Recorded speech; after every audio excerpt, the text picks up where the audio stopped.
राजा परीक्षित ने पूछा, भगवान बड़े कृपालु हो आप, कृपा करके आप 14 मनवंतर का वर्णन किया। अब मनुपुत्र और सप्तऋषि अपने अपने मनवंतर में किसके द्वारा नियुक्त होकर कौन कौन सा काम करते हैं, ये आप कृपा करके मुझे बताइए।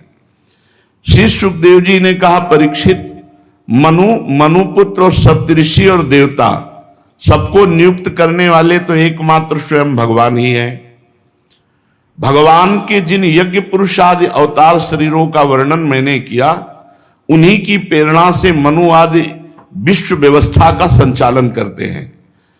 जब चतुर्युगी के अंत में समय उलट फेर से श्रुतियां नष्ट प्राय हो जाती हैं, तो सप्त ऋषिगण अपनी तपस्या से श्रुतियों का साक्षात्कार करते हैं प्रत्येक मनवंतर में, और उन श्रुतियों में ही सनातन धर्म की रक्षा होती है।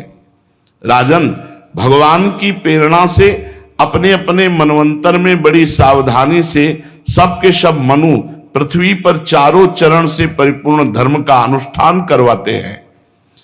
मनुपुत्र मनवंतर भर काल और देश दोनों का विभाग करके प्रजा का पालन का धर्म कार्य करते हैं।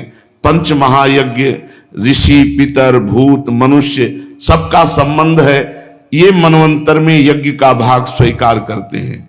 भगवान के द्वारा दी हुई त्रिलोकी की अतुल संपत्ति का उपभोग इंद्र करते हैं। संसार में यथेष्ट वर्षा कराना, संसार में कहां क्या कैसी व्यवस्था, ये सब देवराज इंद्र के हाथ में होती है।